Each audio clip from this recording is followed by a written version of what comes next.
আজকে অনেক বছর বাদে চলে এসেছি আলিপুর চিড়িয়াখানায়। ছোটবেলায় প্রায় প্রত্যেক বছর আসতাম। আজকে কতদিন বাদ আবার এলাম ইউটিউবের সূত্রে। 2026-এ টিকিট প্রাইস করেছে 25 টাকা আপ টু 5 ইয়ার্স, আর 5 বছরের ঊর্ধ্বে সবার জন্য 50 টাকা। তোমরা চাইলে বাইরে থেকে খাবার কিনে এনে পিকনিকও করতে পারো, আবার ভিতরের রেস্টুরেন্ট থেকেও খাবার কিনে খেতে পারো। ভিতরে ঢুকে একদম সামনেই রয়েছে বাঁদর, মানে আমাদের পূর্বপুরুষরা। এদের আর কি কাজ, গাছে ঝুলে ল্যাথ খাচ্ছে আর সাথে খাবারও খাচ্ছে। এরপর ডান দিক দিয়ে পাখিরালয়টা ভাবলাম আগে দেখে নিই। প্রথমেই আছে সোয়েন্ডলার হাউস। সোয়েন্ডলার হাউস সম্পর্কে বিস্তারিত তথ্য রইল এখানে। এতে আছে ম্যাকাও পাখি, রেড গ্রিন অ্যান্ড ব্লু কালারের কম্বিনেশন, আর আরেকটা ব্লু অ্যান্ড ইয়েলো কম্বিনেশন। কি কালারফুল লাগছে দেখো পাখিগুলোকে, এদিক ওদিক উড়ে বেড়াচ্ছে আর কি ভীষণ চিৎকার করছে। পাশেই আছে কাকাতুয়ার খাঁচা। এরা তো বকবক করেই যাচ্ছে সারাদিন। এত কথা তো আমরাও একটানে বলতে পারি না, হাঁপিয়ে যাই। আর এরা কন্টিনিউ চিৎকার করে যাচ্ছে আর কথা বলে যাচ্ছে। একদম যাকে বলে ফুর্তির প্রাণ গড়ের মাঠ। কিন্তু এর তো হলুদ ঝুঁটি, ওকে দেখে তো আর লাল ঝুঁটি কাকাতুয়া গাইতে পারবো না। এবার এদিকটায় আছে বক পাখি। কতগুলো বক একসাথে রয়েছে, জাস্ট দেখো কি সুন্দর সাদা ধবধবে চেহারা, পুরো ফেয়ার অ্যান্ড লাভলি। লম্বা লম্বা ঠোঁটে করে মাছ ধরে খাচ্ছে। এইখানে একটা গোল্ডেন ফিজেন্ট আছে, ওই যে বসে আছে ভিতরে, অতটা ভালোভাবে হয়তো দেখা যাচ্ছে না। এই সাদা ময়ূরটা আজকে আমার চিড়িয়াখানা আসাটা সার্থক করেছে। এত সুন্দরভাবে ময়ূরকে পেখম মেলতে আমি প্রথমবার দেখলাম। এত সুন্দর লাগে দৃশ্যটা, যারা সামনে থেকে দেখেছে তারাই ফিল করতে পারবে একমাত্র। এটা দেখা কিন্তু খুব ভাগ্যের ব্যাপার। এগুলো হচ্ছে হুডেড ভালচার, মূলত শকুনের মতো দেখতে পাখি। শকুনের মতোই মৃতদেহ ও আবর্জনা খায়। আফ্রিকার মরুভূমি ও ঘন জঙ্গলে এরা থাকে। এটা একটা বিপন্নপ্রায় প্রজাতি। এরপর আছে রিথড হর্নবিল আর great Indian hornbill. Black and yellow colour কম্বিনেশনটা এত সুন্দর লাগছে দেখতে। প্রথমবার দেখলাম এই পাখিগুলোকে আমি। রিথড হর্নবিল প্রধানত ফিলিপাইন্স দ্বীপপুঞ্জের বিভিন্ন আর্দ্র অঞ্চলে, আর great Indian hornbill India, China, Thailand এবং আরও অনেক জায়গায় দেখা যায়। দুটোই বিপন্নপ্রায় প্রজাতি। এটা তো আমাদের সবারই চেনা টিয়া পাখি, যা প্রায় অনেক বাড়িতেই দেখা যায়। এরাও কিন্তু খুব সুন্দর কথা বলতে পারে। অনেক টিয়া পাখি আবার বন জঙ্গলেও দেখা যায়। এরপর আছে North American bird bald eagle. এদের মাথা সাদা রঙের পালকে ঢাকা, তাই দেহের বাকি অংশের তুলনায় মাথাটা ন্যাড়া মনে হয়। এই জন্যই এদের নাম বোল্ড ঈগল। এরপর আসি অস্ট্রেলিয়ান এমু পাখির কাছে। পাখি হওয়া সত্ত্বেও এরা কিন্তু উড়তে পারে না, কিন্তু ঘন্টায় 50 কিলোমিটার বেগে দৌড়াতে ও সাঁতার কাটতেও পারে।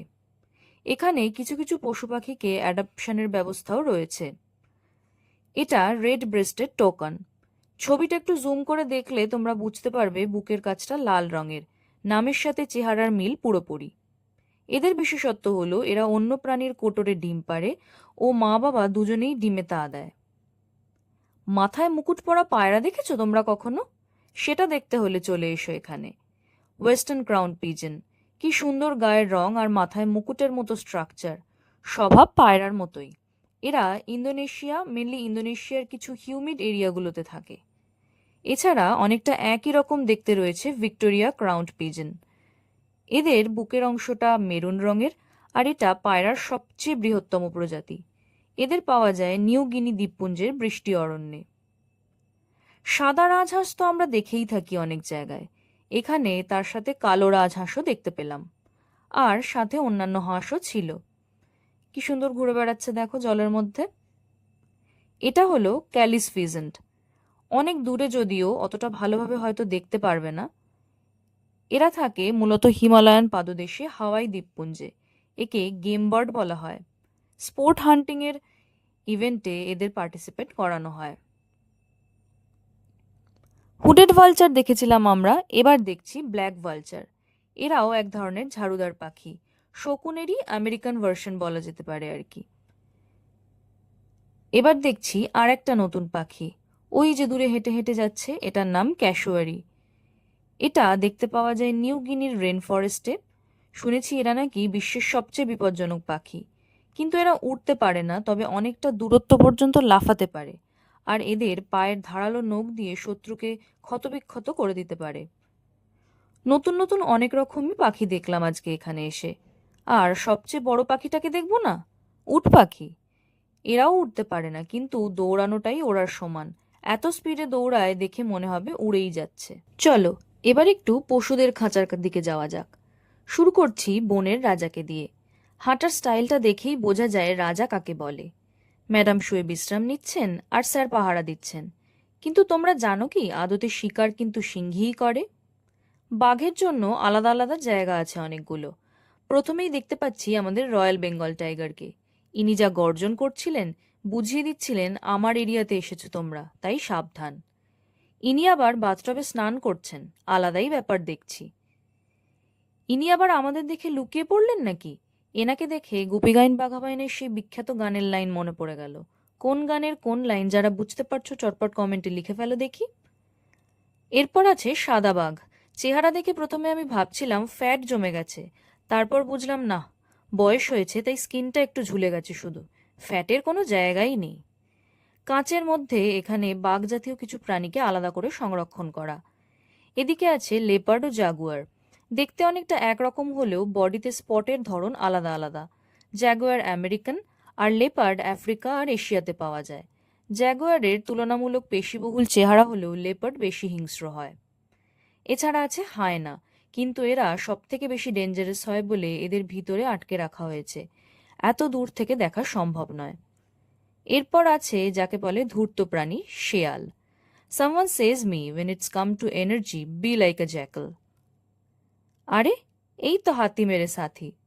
এরা তো নিজেদের জগতেই থাকে, কান নাড়ছে, ঘুরে বেড়াচ্ছে আর খাওয়া দাওয়া করছে। তবে এদের ঘোরাফেরার জন্য বেশি জায়গা থাকে না বলে জঙ্গলের তুলনায় এদের দেহ অনেক বেশি ছোট এখানে। এরপরে আছে এক শৃঙ্গ গন্ডার। দেশের গর্ব বলা হয় এদেরকে, কিন্তু এই শৃঙ্গ বিক্রি করার জন্যই এদের শিকার করা হয়। তবে এখানে তো ইনি ঘরেই বসে আছেন, শৃঙ্গটাই আর দেখা গেল না। পশুদের মধ্যে আর একটা নতুন প্রাণী দেখলাম। এর নাম মালায়ান টাপির।